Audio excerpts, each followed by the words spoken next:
Welcome, everybody, to another episode of Ready, Set, Thrive. I'm here with my partner in crime, Stacey, Soleil. And this week, we're joined by OJ Rodriguez, who's with C21 Citrus Realty. I'll let Stacey kind of do introductions. You have the pleasure of working with OJ. I know we've done a couple classes. I've done a couple classes at your office, OJ. So welcome. Thank you for joining us. Hey, thanks for having me. I'm happy to be here. Yeah, fantastic. Yeah, it's really... We were actually talking before we went live about this awesome community leader here has crafted a unique call to action when it comes to how he navigates real estate in the community. You're located in San Dimas, correct? Right. Why don't you give us just a little bit of a background about how your brokerage came to be, your background, and kind of get us started there, and then we'll kind of jump in. Sure. C21 Citrus Realty was formed in 1972. And I had a separate Century 21 office called Century 21 Americana, and that was started in 98. I actually acquired a Century 21 in Covina in 2010. And then I went ahead and acquired Century 21 Citrus in 2015 and rolled them all together here in San Dimas. And purchased the building as well. It was just a great location, centrally located, and every time we did the merger and acquisition, we grew. And the last time we did it, we doubled in size and in production. So I've been in the business for about 38 years now, collectively. Oh, so just a little bit. Yeah, exactly. So OJ, you were able to, like you said, join forces and get this big collective together. So aside from having this massive land grab of real estate, talent in one area, tell us a little bit about what your brokerage is doing differently and how you feel you stand out. Because obviously we're in a very competitive SoCal real estate market. I'd love to hear your edge. I don't think that happens by accident either, OJ. At any given time, I have two business coaches coaching me and working with me. So I'm constantly looking for new information and how to innovate and how to do things differently. And at the end of the day, we have to create value. We have to create value for our buyers, our sellers, and our agents, because they all have choices. They all have a lot of choices. So why should they do business with us? For me, it's not about having the largest army. It's about having the best trained army. So therefore, we train 8 times a week. In order for you to get better, you got to make an effort. You got to try. Well, I believe we have some of the best tools, some of the best training, some of the best resources. We have an incredible staff of, including myself, 11 people here on staff, an incredible management team. We're coaching all of our agents on top of all that training. We coach them weekly. So if they're serious about growing their business, I don't think you can find a better office. And most recently, our statistics for Century 21 were either number 2 or number 3 in California each month, depending on the month. So I think, awesome. Yeah, thank you. So we're very proud of that. Real Trends gave us an award and recognized us for 2019, and so did Risk Media as well. So the numbers don't lie. So that's kind of what I use my report card. I'm always constantly looking at our numbers to see where we're coming in based on rankings and stuff. So OJ, how do you strike this balance? A lot of brokerages will tout, we have training, we have the best training, et cetera, et cetera. And I'm not devaluing the value that you guys provide, by the way. I guess what I'm getting at is, how do you find the right balance, or how do you start to build a culture because when I look at the training you guys do, everyone is always so into it. They're committed, they're engaging. And, oftentimes you look at other offices and that's just not the case. You feel like a sense of burnout. It's way too much training, way too much information. How do you kind of strike that fine balance? I think it's the accumulation effect of everything we do. I think the individual coaching is priceless. And I think that's probably one of the biggest game changers is most companies don't have the resources to really coach all of their full-time agents one-on-one. And we do it, and we're also constantly training our coaches as well to make sure that they're at the top of their game. We're all getting coached. All my coaches are getting coached. So we're constantly striving to get better at what it is we do. Right. Helping the agents grow their business. That's great. So when you say that each person has a coach, so is it a you're based on whose production is what, you're paired up with somebody who maybe isn't quite there yet, and you're kind of mentoring, growing along the way? Well, they're getting coached, just like any other, coach would coach them, just going through their production, going through their numbers, finding out if they're making their contacts, checking on their, their scripts and dialogues and role playing with them, finding out if they're advancing in that area of their business, making sure that they're, prospecting at least 3 to 5 different methods of prospecting at any given time. So there's a lot of things that the coaches are doing with them. We have a book of the month. Are they reading or listening to the book of the month? Because that helps with their mindset. It helps them with also new techniques on how to close the sale. So there's a lot of things we're doing. It's not just one item in particular with the coaches. Mm-hmm. Yeah, fantastic. Actually, that brings up a point when you said there's about 3 to 5 different ways that you can be prospecting. Obviously, we hit a unique challenge with the COVID-19. So let's talk a little bit about the pivot, about how you have been able to wrangle your troops and say, okay, there are certain things that we're going to have to do differently. So what are the ways that you are finding the most effective ways to make that pivot and bring value to the consumer? Well, we kind of have a slogan here, and the slogan here is obey the law first and foremost. Good. Because we're an essential business, so there's certain protocols that we have to follow by law. So obey the law, number one. Number two, that will go ahead and help you to stay healthy, okay, by being masked up and maintaining social distancing and doing all the things you're supposed to be doing. And then number three, it'll allow your business to excel. But that's kind of our mantra right now is obey the law, stay healthy and excel in business. You need to adapt. It is a different way of doing business. The sooner you adapt, the sooner you're going to start to grow your business again. So it is what it is. I mean, nobody saw the pandemic coming. No. Yeah. Nowhere, right? But, a lot of us brokers have a saying, when the tide goes out, we're going to see who's been, swimming naked. And the tide's gone out. So if you weren't prepared for a recession, if you weren't prepared for the market to hiccup, then you're going to really struggle right now. And also, if you aren't willing to adapt, if you don't have versatility, you're really going to struggle right now. These are things that you don't have a choice. You either adapt or you become extinct.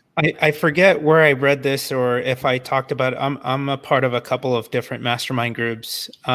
We don't look at the market and compare it to like the 2008 recession. It's, it's different. But in 2008, about 14,000 realtors, I think, in the state of California, they left the industry. We're estimating that now about that number to be about 24,000 to 30,000, 24 to 30,000. Sure. Yeah, I'm sure you're going to have a lot of agents leave because they're not going to be adaptable. Yeah. Transpired. But, as soon as, in my opinion, as soon as they come up with an immunization or vaccination based on what I've been taught and told, this thing will start to go away. And we're probably looking at, 6, 12, 18 months before that happens. And you got to figure out how to work with it. So actually that brings up a really a great pivot. You do that so naturally. Thank you. Because I wanted to bring up the fact that you sit on the board for 3 different local hospitals through the Emanate Health system. Is that correct? Can you tell us a little bit more about that? Because I thought it was really interesting that you were telling me that they came to you and wanted your perspective. Let's talk about that a little bit. Yeah, about 10 years ago, they asked me to join the foundation board. And, I thought it would be a great opportunity to give back, number one, and number two, to get an education about the healthcare system and how it works. So after about 5 years, they asked me to join the parent board. So I got on the parent board, and I've been on it for about 5 years now. And, it's interesting seeing how they adapt. It's a $500 million medical system. And with COVID came in to see how the hospital had to shift. It just helped me to figure out what I needed to do here at the office to shift. Because they have to stay in business. We have to stay in business. We're both considered essential businesses. Obviously, we're not saving lives. They are. But, we're making sure that people have a great place to shelter in place in. We had over 70 escrows pending when it took place, so we had to continue to function. So my main concern was to make sure that this was a super safe place. So I did a lot of things. If you come into our lobby, you can't get through the lobby into the office without getting buzzed in. Well, before you get buzzed in, there's glass, like at a bank, totally encasing the receptionist. And she has a circle over here cut in the glass where she's going to ask you to step up and she's going to take your temperature. And if you pass, then she's going to click the button and bring you in. Right when you get through the entry there's a sanitation station up on the wall. So you can get your gloves, you can sanitize your hands, you can get gloves, mask, you can get everything you need to prepare yourself to come in. And then at that point, we have the floors taped off for 6 feet of social distancing. And then we also have sneeze guards on all the individual desks for all the staff. The collaborative work tables have sneeze guards. We've set up our main training room so that we can actually have meetings up there and still maintain social distancing. OJ, that's great.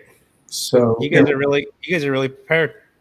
Thanks. So we've done a lot of things, and the thing that I'm most proud of is we actually got these air purification systems installed into our HVAC systems, and these things actually put ions into the air, and the ions are put into the air, and then as the system puts the air out throughout the building, the ions fly through the air and actually kill viruses in the air on contact. You're kidding. No, it also does dust. It also does mold. So the air in this building, it's a certified building, and it has stickers on the walls that they gave me, so that it's probably the safest place you could be is in this building. So is that the same purification system that they use in hospitals? I don't think they use that same system in hospital. They use other purification systems that are super expensive. Don't get me wrong, this was expensive. This was just for that system was $8,000. Collectively between that system and all the other things we've done, we've spent about $15,000 becoming COVID prepared. Right. But I think it's important. I don't think there's anything more important that we can do right now to protect our agents, our staff, and our customers. Yeah. Well, actually, I think it's really fantastic that you've taken the time to do these preventative measures, thinking ahead and, having the wherewithal, being involved in the medical community. I'm led to believe that you're making actions and taking chances based on things that you see from your professional networks, which would be advisable. So that's really a hats off to you for doing that. I know we're all a bit in the gray area as to knowing exactly what we're dealing with, but at least taking those very strong proactive measures and making it a place to thrive. That's what this entire podcast is about. Yes. How do we thrive during times that, whether business is difficult, whether it's our economy that's difficult, whether we have challenges in front of us, what do we do to thrive? And so that's an amazing example of rolling up your sleeves, coming up with a solution, and then going forward. Thank you. I think that's fantastic that you were able to do that. So speaking of, from the kind of switching gears from the realtor side, but to the consumer side of it, what are the most commonly asked questions that you're kind of getting from the consumer when it comes to their concerns? Or are you not seeing that there's as many concerns as people say? What are the consumers saying when they pick up the phone and call you or send that email? I think what we're finding out the most is they're asking, I need to sell my house. Are you still doing that? And how do we do that? I need to buy a house. Are you still doing that? And how do we do that?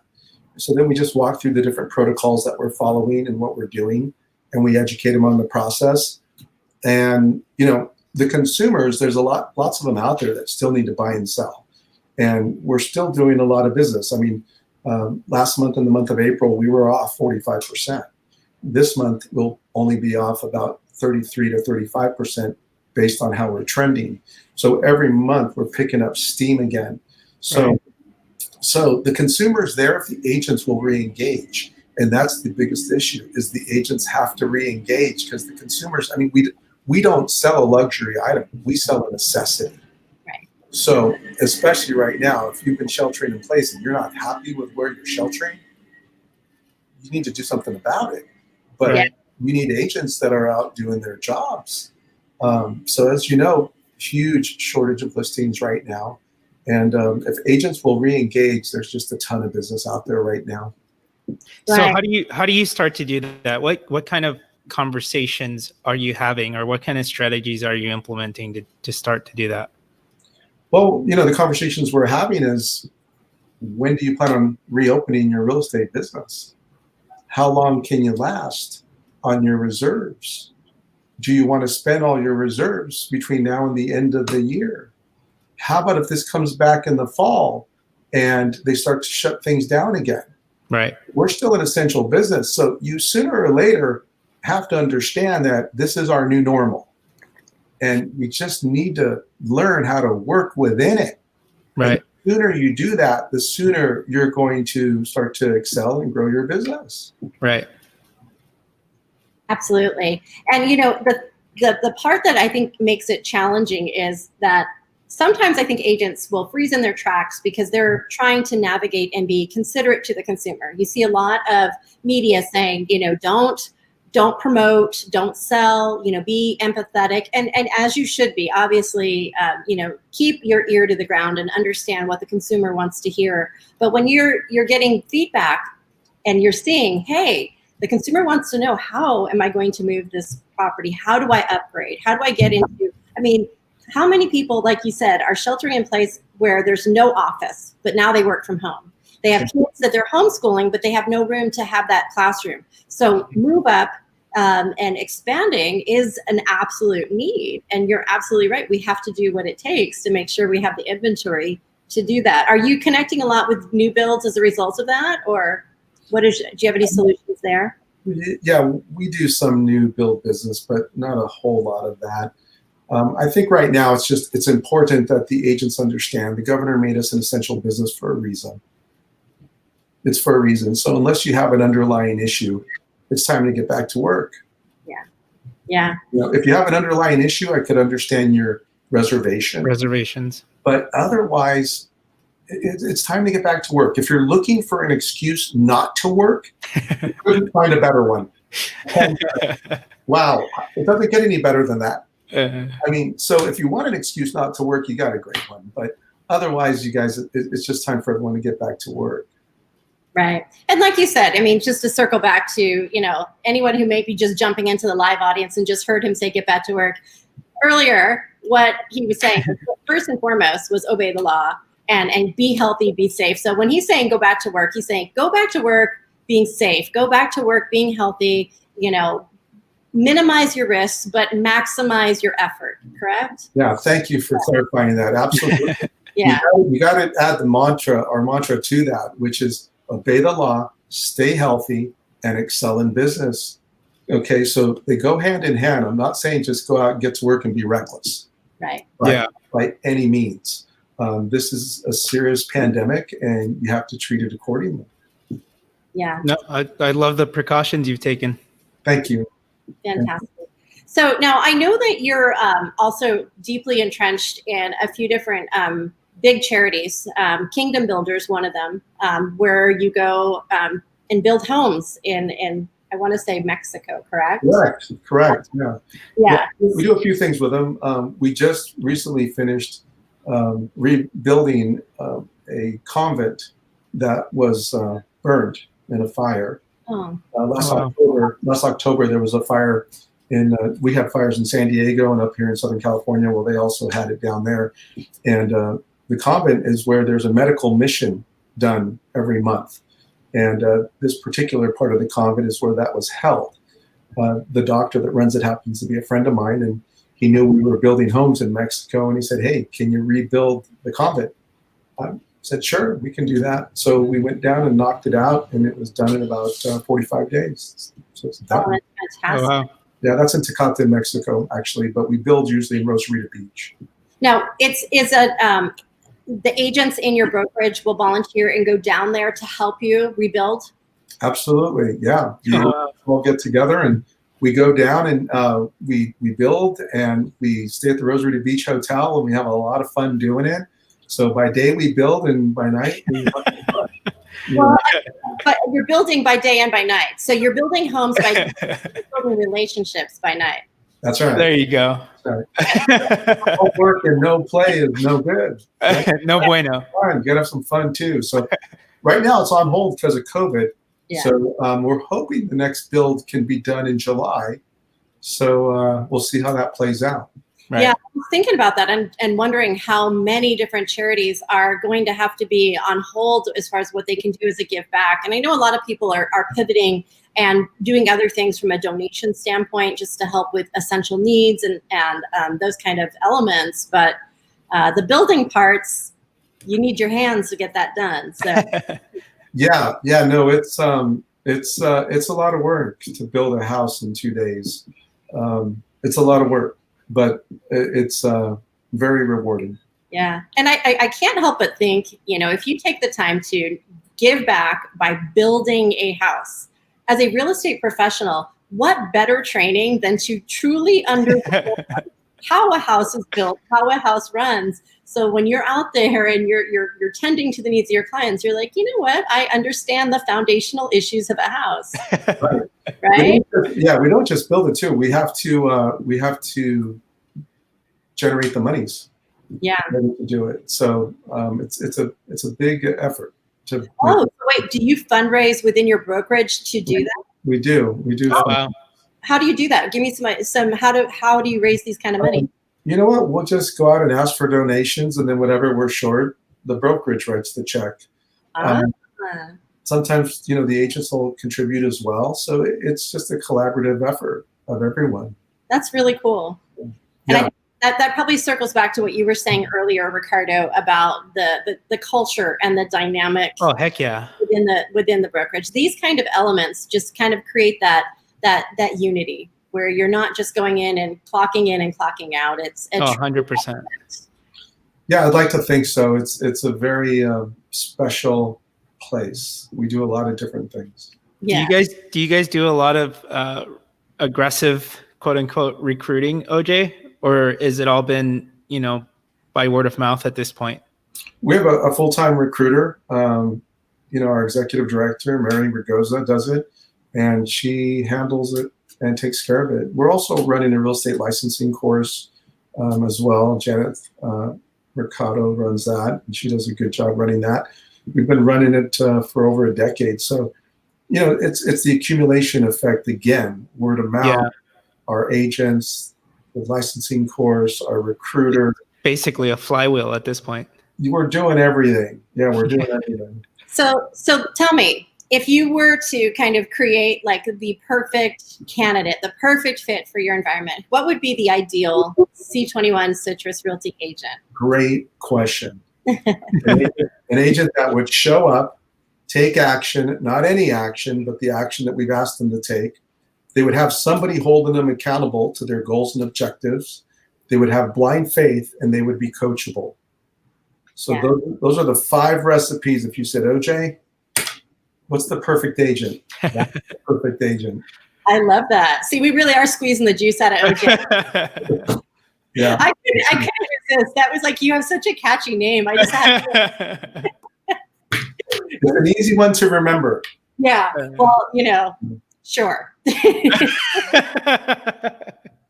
So, speaking of which, we've talked a lot about the family that you create and the ways that you create these bonds and professionalism and accountability within your brokerage. But from what I understand, you also have on the inside a true family dynamic, because don't you have family members that help you run the ship here? Absolutely. Lucy Hollingsworth, she's my chief of staff, and she's also my sister. She's been here over 20 years. Albert Rodriguez, he's my brother, and he's typically been one of the top agents here, and he's been here for probably about 18 years. Oh, wow. I have a younger sister who is also an agent here, Stella McCauley, and she's only been with us a couple years, but yeah, she's also here as well. And then I have a brother and a sister that are both lenders, and they do some business with us as well. So how do you navigate that? Because I know that, sometimes having the family, it's fantastic because you have that foundation. But then sometimes people come against the, family. How do you navigate so that you keep that division between business and family and making it so that everything runs smoothly? That's a great question. And, I know a lot of families do have a difficult time. I think the key is here to treat them the way you would want to be treated and be fair. And as long as you do that, it seems to work. It works for us. I don't need to, shove anything down their throats or, do anything like that. It's just treat them the way I would want to be treated and be fair in the decisions I make. And that goes for everybody in the building, not just them. It seems to work well. And we've been able to do it with all, 3 here, and then my brother and sister that are lenders, a total of, 6 of us collectively. We've been able to do it for over 20 years. Wow. That's a hats off. And it's interesting because that can be a tough dynamic to navigate, period. Honestly, that's probably one of the easiest ones for us. That's awesome. That hasn't been a challenge at all. Growing the company, awesome. That's the challenge. Right. Company. And like you said, being able to actively connect with people that have the same work ethic and ideology around what it takes to succeed. I think that's the biggest land grab right there is, who can connect the dots with those folks, right?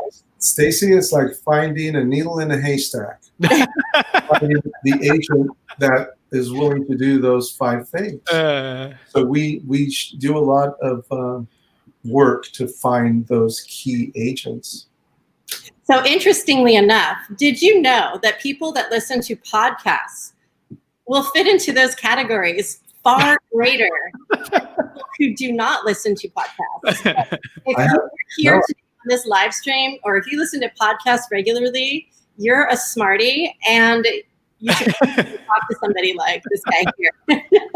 That's awesome. I did not know that. So I mean, I might have made that fact up, but awesome. I bet you there's somebody out there that would agree with me and that has a better credential than myself and would totally back me up on that. So, well, if there's any agents out there that are looking for change, if they're not hitting their goals last year or this year, they're having a tough time getting started, hopefully they'll reach out to us. Love to talk to them. Yeah. It's nice to have the opportunity to have an open dialogue. And, hey, the fact, I was really kind of knocked off my feet when you told me, I was asking, I said, hey, how did you get involved with working with hospitals as a real estate professional? And you said, well, it's funny, I didn't. They came to me. And I thought, wow, that just jumped out at me because, well, first of all, to have the kind of business model that hospital group has to think about what makes something run successfully. And then to take a look at people that are doing just that, running successful businesses that are managing large groups of people and creating unity and doing all of the things it takes to create success. And so to have someone come to you and say, hey, give us some ideas. That sort of speaks for itself, right? Thank you. Yeah, it's foundation members and board members, that seek out other foundation members and board members to nominate. So that's kind of how that works. But yeah. I like that. I think that's pretty cool. So, I think we all can agree that, like you said earlier, data doesn't lie. Facts speak for themselves. It's great to have feelings. It's great to think whatever you want, but the facts do speak for themselves. So having a lot of that proof, positive feedback is fantastic for you. And obviously it's shown with your numbers that your office is producing. So well done there. Thank you. So Ricardo, do you have any additional questions you want to ask our fine guest here before we wrap things up? Or no, I really love what you said at the beginning. It's about finding ways to add value to homeowners, to potential buyers, but you also said something, add value to your agents. I love that because there's a lot of people in our industry who I think maybe just recruit and play the numbers game.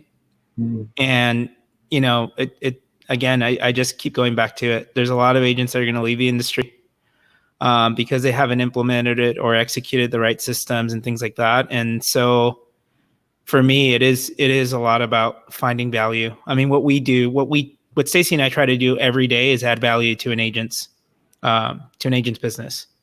Absolutely. So, you do a great job at it too. So when you do that, I think the rest kind of just takes care of itself. It really does. It really does. I agree. So kudos to you on that, OJ, and thank you so much for sharing some of that with us today. Yeah. Thank you. Pleasure to be here. Thanks for having me. Yeah, thank you so much, and we'll look forward to seeing you in the office soon. And a shout out to all of your amazing agents. Hi, you guys. But thank you so much. And if you are watching this live stream, or maybe you're watching our rebroadcast, if you have any questions for our guest, OJ, please feel free to either leave a private message for either of us, any of us, or leave a comment in the comment section, and we'll make sure that we field those comments and get back to you. So thank you again for your valuable time. And my pleasure. Thanks for having me, guys. Really appreciate it. Thanks, guys. Talk to you soon. Bye-bye.